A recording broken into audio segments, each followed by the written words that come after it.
Assalamualaikum warahmatullahi wabarakatuh dan selamat siang. Perkenalkan, nama saya Alvira dari kelas 8A.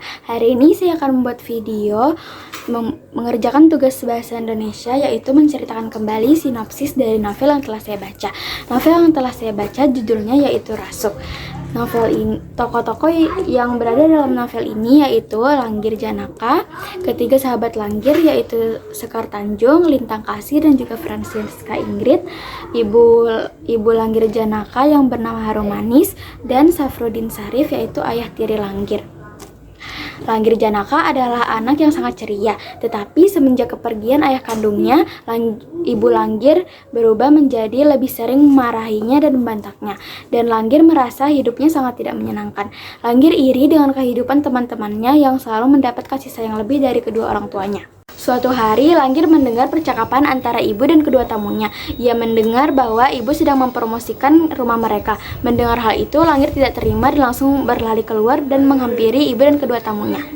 Langgir mengatakan bahwa rumah mereka banyak hantunya. Kedua tamu ibu pun langsung berlari keluar kamar. Ibu Langgir sangat marah terhadap sikap Langgir barusan. Akhirnya, Harumanis yaitu ibu Langgir langsung melayangkan satu tamparan di pipi Langgir dengan sangat keras. Langgir meringis kesakitan dan langsung berlari ke kamar untuk mengambil sebagian pakaiannya dan pergi dari rumah. Langgir memutuskan untuk pergi ke rumah Lintang karena ia tahu hari ini ketiga sahabatnya akan berangkat ke Karmaranjani. Sesampainya di sana, Langgir terpaksa ikut bersama dengan mereka ke Karmaranjani. Di dalam perjalanan, Langgir masih merasa kesal dengan ibunya karena telah menamparnya tadi. Sekar mencoba untuk menanyakan mengapa Langgir terdiam. Tetapi Langgir menjawabnya dengan emosi dan membentak Sekar. Akhirnya Sekar pun memutuskan untuk diam dan membiarkan Langgir sendiri dulu. Akhirnya setelah menempuh perjalanan yang lumayan jauh, mereka pun sampai di Karmaranjani. Mereka sangat terpesona dengan keindahan di sana. Setelah itu mereka pun langsung masuk ke dalam villa dan mandi karena mereka sudah lelah. Setelah mandi, Langgir masih saja merasa tidak tenang. Setiap sahabatnya bertanya, Langgir selalu menjawab dengan emosi dan membentak sahabatnya. Francisca Ingrid dan Lintang Kasih yang menyadari perubahan sikap Langgir pun membicarakannya di dalam kamar. Mereka mengatakan bahwa Langgir itu tidak jelas, emosian, dan egois. Dan rupanya saat mereka sedang membicarakan Langgir berada di depan pintu kamar mereka berdua. Mendengar hal itu, Langgir pun langsung berlari ke kamarnya, mengambil semua barangnya, dan pergi kabur dari villa. Ketiga sahabatnya pun panik. Mereka sudah mencoba untuk mencegah Langgir agar tidak pergi, tetapi Langgir tetap pergi. Pada saat itu, pikiran Langgir sangat tidak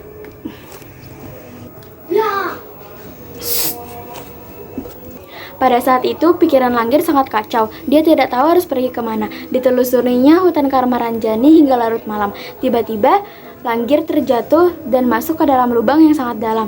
Langgir berteriak-teriak, tetapi tidak ada satu orang pun yang datang untuk menolongnya. Akhirnya, Langgir pun pingsan di dalam lubang tersebut.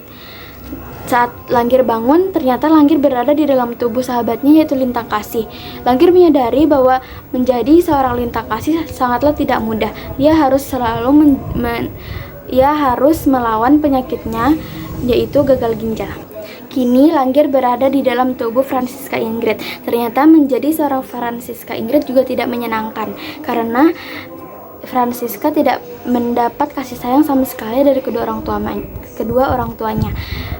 Ingrid memiliki ibu, tetapi ibunya jarang pulang ke rumah. Dan sekarang jiwa Langgir berada di dalam tubuh sahabatnya yaitu Sekar Tanjung.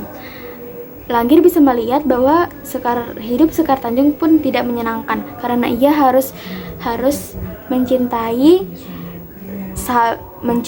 saudara kandungnya sendiri. Langgir sangat menyesal karena sudah merasa iri dengan kehidupan teman-temannya yang ternyata juga tidak mudah. Langgir pun ingin kembali ke dalam tubuhnya. Akhirnya, tubuh Langgir pun ditemukan, tetapi dalam keadaan yang sangat mengenaskan. Perut Langgir sudah luka-luka di gigi. Akhirnya tubuh Langgir pun ditemukan, tetapi tubuh Langgir kini dalam keadaan sebagian organ dalam tubuh Langgir sudah rusak. Dokter sudah berusaha semaksimal mungkin untuk menyelamatkan Langgir, tetapi akhirnya tubuh Langgir pun ditemukan. Tetapi tubuh Langgir dalam keadaan organ yang ada di dalam tubuh Langgir sebagian sudah rusak. Dokter sudah berusaha semaksimal mungkin untuk menyelamatkan Langgir, tetapi Tuhan berkehendak lain. Langgir menyumbangkan ginjalnya untuk sahabatnya yaitu Lintang dan pergi untuk selama-lamanya. Menurut saya, cerita yang ditulis oleh Risa Saraswati ini cukup menarik. Tokoh-tokoh yang digambarkan dalam cerita jelas dan rangkaian peristiwanya juga menarik. Kita dapat mengambil pelajaran dari cerita novel ini bahwa kita harus selalu mensyukuri hidup dan apapun takdir yang telah ditentukan, kita harus tetap menjalani hidup kita masing-masing. Demikian cerita yang telah saya bawakan. Terima kasih sudah menonton. Wassalamualaikum warahmatullahi wabarakatuh.